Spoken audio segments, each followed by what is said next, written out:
পঞ্চায়ত নিৰ্বাচনৰ ৰণ গতিকে পঞ্চায়ত নিৰ্বাচন 2025 পঞ্চায়ত নিৰ্বাচনৰ ৰাজ্যৰ ভিন্ন প্ৰান্তৰ খবৰ লৈ থকা সময়তে আহি উপস্থিত হৈছোহি চৰাইদেউ আৰু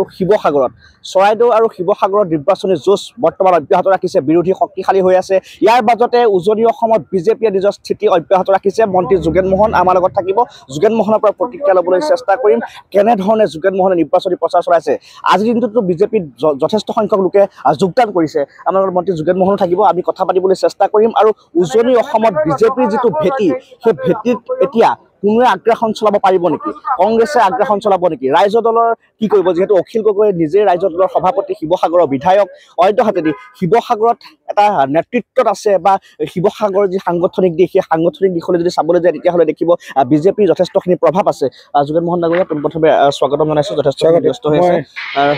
সকলোকে ৰঙালী বিহুৰ শুভেচ্ছা জনাইছোঁ পঞ্চায়ত নিৰ্বাচনৰ বতৰত আমি আজি এটা ঐতিহাসিক দিন মন কী বাতটো চলিলে প্ৰধানমন্ত্ৰী সকলো ৰাইজৰ উৎসাহ প্ৰধানমন্ত্ৰীৰ ভাষণ শুনিবলৈ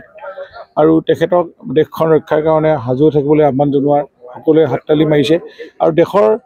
কাৰণে প্ৰাণাহুতি দিয়া যিকেইজন ব্যক্তিক আজি পাক আমাৰ স্মৰণ কৰিছে আৰু মৌন প্ৰাৰ্থনা কৰি তেখেতসকলৰ আত্মাৰ সদ্গতি কামনা কৰিছে আজি ৰাইজে আৰু দেশৰ পঞ্চায়ত নিৰ্বাচনৰ কাৰণে সকলো সাজু মই এখন বাগিচাত মাৰিছোঁ সকলো বাগিচা ৰাইজে 100% বিজেপিৰ পক্ষত ভোট দিম বুলি কাৰণ বাগিচাত উন্নয়ন দেখিছে চাহ জনগোষ্ঠীয় লোকে বিজেপিক আঁকোৱালি ল'ব 100% আৰু তেওঁলোকে চকুৰ আগত দেখি আছে স্কুল বনিছে মহাপ্ৰভুৰ নামত মানে তেওঁলোকৰ কমিউনিটি হল বনিছে ৰাস্তা পদূলি ঘৰ চোতালৰ পৰা পাইছে প্ৰভাস ব্লকত বিভিন্ন আঁচনি পাইছে ফ্ৰী চাউল পাইছে নিযুত মইনা ল'ৰা ছোৱালী পাইছে অৰুণোদয় পাইছে আয়ুষ্মান পাইছে মানে তেওঁলোকৰ আঁচনি PMY ঘৰ প্ৰায়বিলাক পাই গৈছে নোপোৱাসকলো জিৰ'টিঙি হৈছে গতিকে তেওঁলোকে এখন টকা সুখী আছে আৰু তেওঁলোকে বিজেপিকে ভোট দিব এই কথা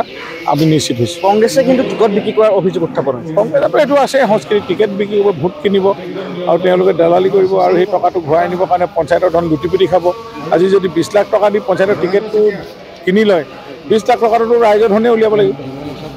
এতিয়া আমাৰ পাৰ্টীসকলৰ আমি ৰাইজৰ ওচৰত গৈ চব গুটি লৈ গৈছে নমস্কাৰ দিছে আৰু কোনো আমি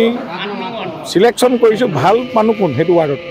এইজনকহে দায়িত্ব দিছোঁ কোনোবা ৰিটায়াৰ্ড শিক্ষক ৰিটায়াৰ্ড এমপ্লয়ী ভাল ছ'চিয়েল ৱৰ্কাৰ বাছি আমি কৈছোঁ আপুনি উঠক বিচাৰি অহা নাই তেনেকুৱা ধৰণে AP হওক জিলা পৰিষদে হওক সকলো নতুন মুখ উঠি অহা প্ৰজন্ম তেওঁলোকৰ মাজত দেশপ্ৰেম আছে সমাজপ্ৰেম আছে আৰু তেওঁলোকে কাম কৰাৰ মানসিকতা থকা ৰাইজৰ হৈ তেনেকুৱা প্ৰাৰ্থীক আমি দিছোঁ আৰু খুব আদৰি লৈছে কালি সভাপতিও আহিছে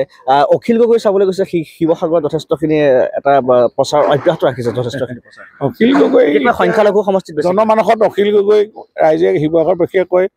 জেলত থকাৰ কাৰণে মাকে কান্দি কোৱাৰ কাৰণে ভোটটো আৱেগতে দিলোঁ এতিয়া সেই আৱেগ নাই এতিয়া আমাৰ বিবেক আছে প্ৰতিযোগিতা অথবা পক্ষত দুষ্ট নহয় সদায় অসমীয়াৰ স্বাৰ্থত MMD ফ'কাছ